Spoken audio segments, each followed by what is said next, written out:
successfully be able to force a card casually without anyone noticing or commenting or thinking any the wiser, it can put you far ahead and make your effects magical, or in certain cases be the crux part of the effect, because without this particular card being chosen, many effects will not work. So let's cover a basic one. First, I'll cover the performance of one.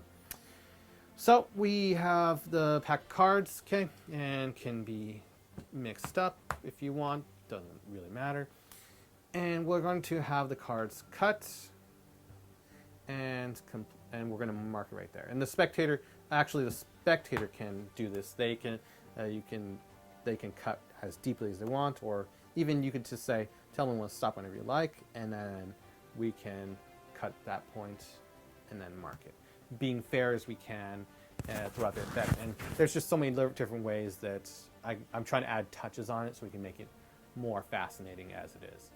So the idea is the card's been cut, marked, and then we're going to have the spectator, not me, lift up at where they had cut at, and then we can show it, and then you can toss back. They could toss it anywhere they like, let's say here, okay, and then shuffle up the cards like so. And you're already far ahead in knowing what the card is, so you can mentally mind read them after they set down the cards, or you can actually do any effect, cutting it to the position you want and revealing it, or doing as you wish, whatever you feel like it. And in this case, I believe the card is the Two of Clubs. And shortly right now, we're going to cover both the ways how to do it, alternate methods, and my own tidbits and additions to it. So let's go into it right now. So going into the explanation of it, cards can be shuffled from the very beginning if you want, and mixed, and you could even, this is you just need to get the key card. So you could do, as I covered previously, rounding the deck or revolving the deck to get that key card, as I've covered previously. You can also be able to show all the cards and show every single one to show fairness to it all, then citing the top card casually. And in this case, you could use the Four of Hearts, my personal favorite card, or bottom card. And we'll cover how it can be used for top or bottom, depending on what you prefer. Preferences. And we'll first begin by, so we shuffle they can shuffle the cards, we somehow peek it. There's a whole bunch of ways you can do it. Even, I'll cover briefly the bubble peek for those interested. If you just want a quick peek at the top card. I don't know why I'm covering it here, but this is for fun. If you want to do the bubble peek, in case you weren't able to sight it and you just want it casually, you can actually use your thumb right here, hitting the corner of the deck, and you just push on it forward, and the deck kind of bubbles. And I'm not sure if the camera can catch it. Let me see, aiming it right there. You can actually be able to sight right there. You sight it? Oh wait, you would need to do a little bit more. But anyways, you get the idea. You can be able to bubble peek. I know it's very, very small, but I could bubble peek real fast, the top card. This is a technique gamblers use, but I tend to use it. If I'm in a bind, I just go bubble peek. Okay, I know the card's Four of Hearts. Or if I was to give the card a cut, I can just use my thumb. The deck is a mechanics grip, 4-finger right here, 3-finger side, thumb here. Thumb hits corner, thumb pushes just towards this way. Boom, I got it. It is the Eight of Spades. And the middle finger, second finger, plays an important part in maintaining that card, so you can actually see the full indices of the Eight of Spades right there. Okay, so just little tidbits I love to throw in there to create some uniqueness in the effect. Anyways, so let's say we're going to force the top card. We'll cover the bottom card in just a bit. Okay, so we stress fairness. They can do it themselves. They can cut the cards and complete it. And I also want to continue by also giving credit to Max Holden for this particular effect. It was popularized or more officially written, or most officially written, I don't know, in Card College by Robert Giobbe, as well, and credit to his books, Card College, check them out, they're awesome, as well as a ton of other books, both less professional and professional sources on how to do the crisscross force.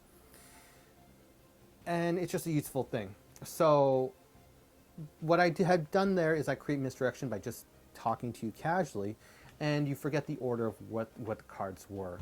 And this really does look like it was cut from the center when we tell them to lift up. Sorry, had a minor issue. Anyways, point being that when they lift up the cards, and then we lift up to where they cut to, you have forced the 8 of spades or whatever card you wanted to force in that case. So that's if you're going off the top. So in this case, we'll actually go into it. Have the top card, peek it, you tell spectator cut, and then Criss, you can actually mark it yourself, crisscross it like this, because they'll actually complete the cut. So you mark it like this. Time misdirection, about 10 to 20 seconds, talk about whatever. You can stress the fairness of the situation. You can stress how you could have cut to anywhere they want. You can talk about the plot of whatever you're going to do. And in the ancient days, this is how they used to do card tricks, or blah, blah, blah. But you want it to be, as Eugene Henberger had described, you want it to be insightful and thoughtful, not just... He had told me if there was any word he had despised more than any other, before he had passed on, rest his soul, he hated the word patter more than anything else. The level of which he disliked the word patter is beyond what you can comprehend. Gentle guy, but he didn't like that word. But so having insightful presentation is the point I'm trying to make to when you do this. So then you lift up at that point, and then, or they can lift up the point, and then go to where they mark to, and it's the 8 of spades. Similarly, let's say I decide to use that same 8 of spades on the bottom. We memorize the bottom card, and we want to force the bottom one. Okay. We do the same thing. Tell them to cut the pack, and we'll mark it right there. Do your whole presentation, and then just simply peek the bottom card they had cut to right here. Lift up and peek the bottom card. They peek it. You can then square everything and shuffle it all off. So 8 of spades. Boom. Woo! So there is that. Hold on. So there is that idea. You could also do similarly. This is probably even funnier. Well, I don't know if it's funnier, but if you're bold enough and you really want to do it, you can memorize the top and bottom cards. So then one person can pick the top card, another person can pick the bottom, and you would know both. And they can toss their cards wherever they want, shuffle it all on up, and you know both.